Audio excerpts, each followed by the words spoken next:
Hey everybody, and welcome to Epic Everyday, our weekday podcast for busy, stressed out Christians who want to do more than just to get through the week. I'm Liz Ferricks, and this is my husband, Evan. Good morning. And we're so glad you guys are here with us today on this wonderful Thursday. Yes, we are.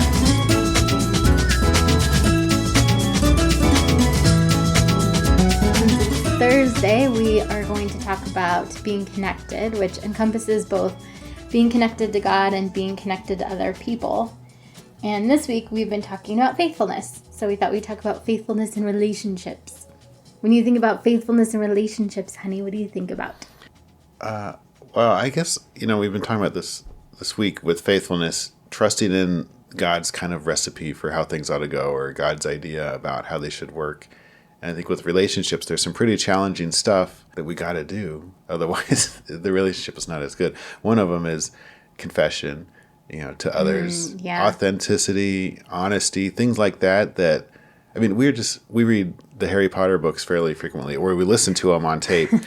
And one of the values in there, it's not like, hey, everybody should lie, but, because they're 11 and 12-year-olds or whatever. But, there's plenty of times where Ron will be like, dude, you should have lied about that. Then that teacher wouldn't have got us in trouble. Right. It's like, whatever, it's fine. But that's not one of the godly principles of a good relationship, even from a student to a teacher, Right. And so, I was just kind of thinking of some of the challenges. Like, what are some challenges for godly relationships? Well, I think all those ones you mentioned apply, but I think they also apply to our relationship with God. Yeah. Like, I think a lot of the time we don't tell God things because we know that he already knows it, if that makes sense. We miss the communicating step of the relationship. Yeah, that's important. And we skip to the God already knows. I don't need to tell him, whatever. And that comes back to faith too. Yeah, it's important to believe, that he cares about us, and that the process of actually praying and telling him what's going on in our lives is important. Yeah. Just like it's important, to tell your spouse what's going on, or your friends. Yeah, well, and even beyond that, I was struggling. We had a prayer meeting, and we're recording this on Sunday, and so there was a prayer meeting this morning, and we were supposed to be praying for our country. There are certain different topics, and all of them felt like such big topics.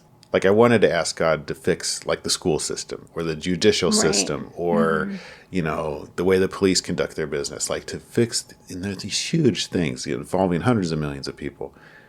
And, hundreds of thousands of people, I guess.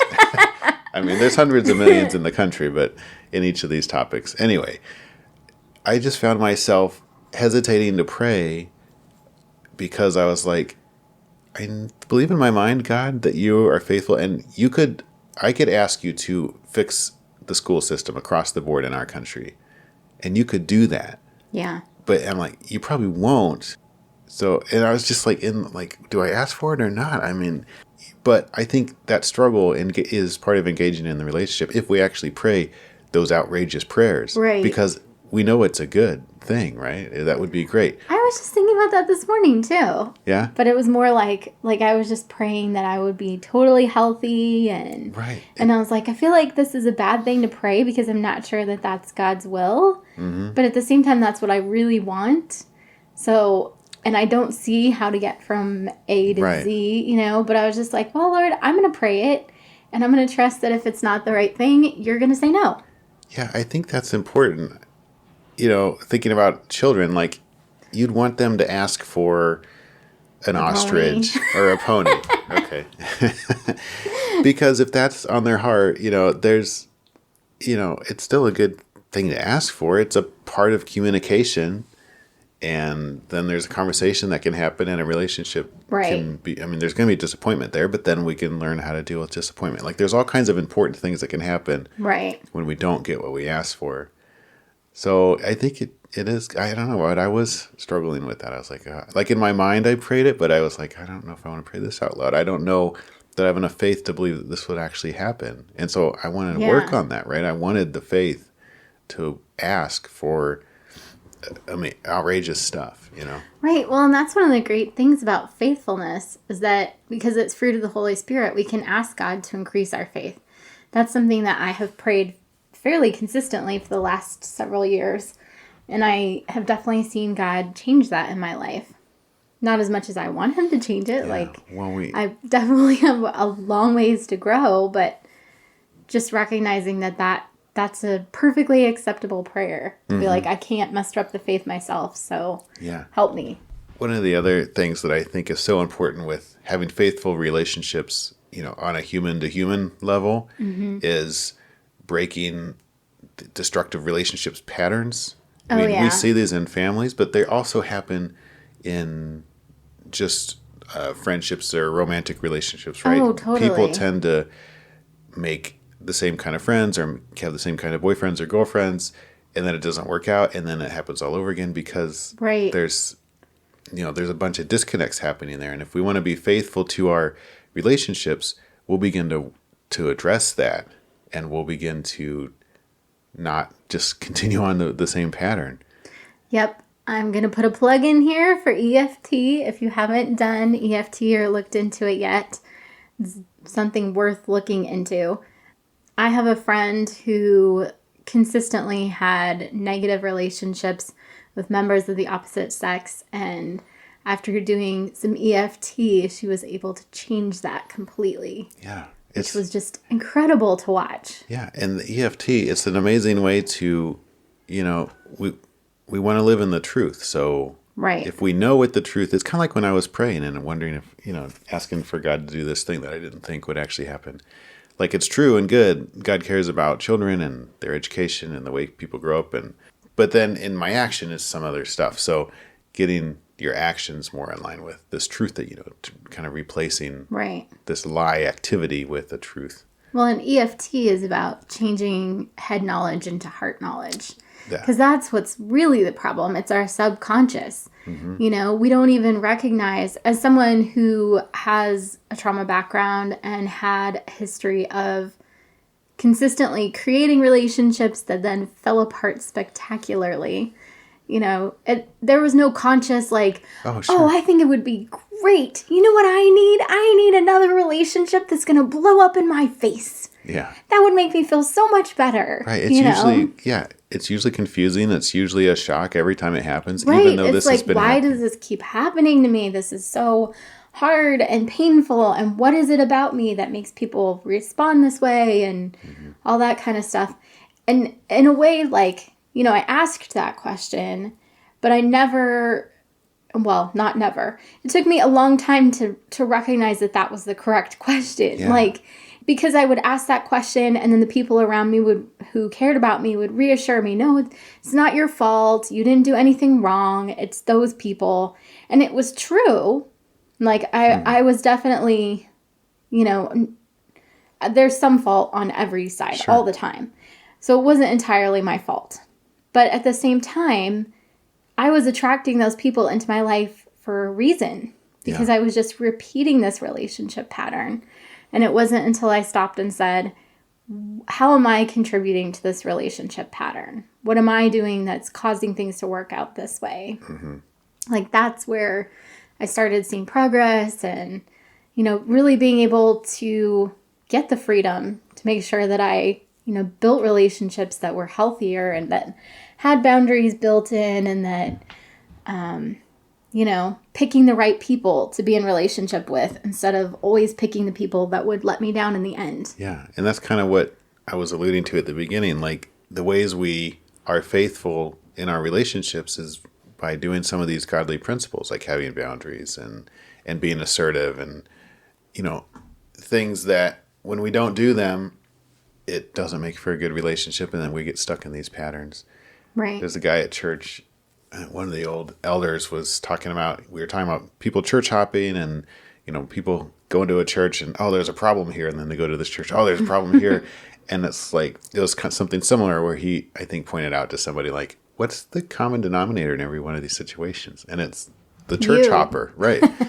And so, like you said, it's not always just 100% this guy or that guy's fault, but we need to have some personal accountability and responsibility for our part of it. Right. Well, and it feels really bad when you first start saying, this is my fault. Yeah.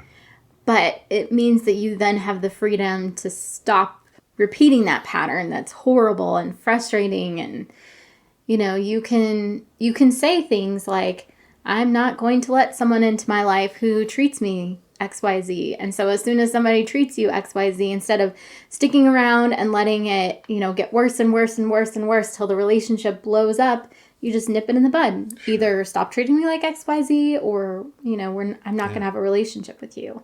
Or recognizing those people off the bat. Sure. And it's hard because there's so many skills that we have to learn to do these things differently, right? Yeah. It's going to take practice.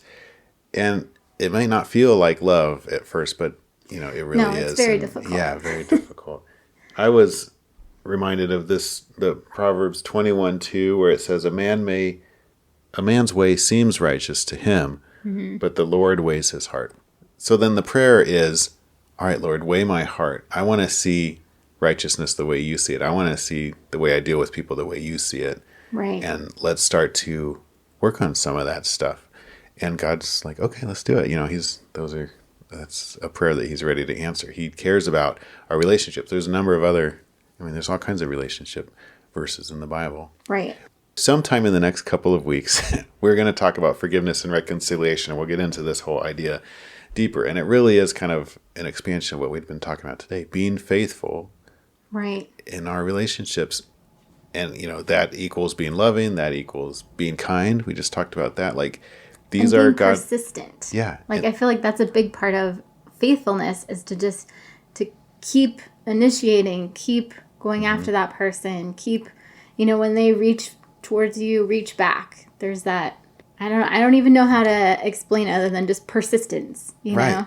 And persistence with ourselves, to have grace with ourselves, to keep learning, to keep trying, because we may fall flat on our face if we're like, this idea of confessing to my brothers and sisters, I should confess some of my sin to people. That may not go great the first few times you try it. Oh, yeah. But it's a godly principle, and it works to strengthen our own faith and our relationships and our connection with God. So we've got to trust that God knows what he's talking about and keep trying. Right. And even with those people that it blows up in your face kind of thing, it could be that the Lord is going to use that in their lives later on to change them. So it doesn't mean that it's a failure. That's right. It just means it's a didn't go delayed success. Yeah. Yeah, that's a good term. Thanks. All right. Well, hopefully that gives us all some stuff to work on. I know it always challenges me. Me too. To be like, okay, what am I doing? How do I need to grow so that I can be a good friend? Instead of looking at other people and being like, why aren't they a better friend to me? As always, pick whether today is going to be awesome or not, whether you're going to strengthen those neural pathways to look for the good and to look for God's hand in your life, because that's not something that we just see. We can't see with eyes of faith naturally. Oh, sure. We have to practice that skill. Yeah, so many of these things, I don't know, it's just been profound for me. I don't know when it started, but just asking for things that seem obvious.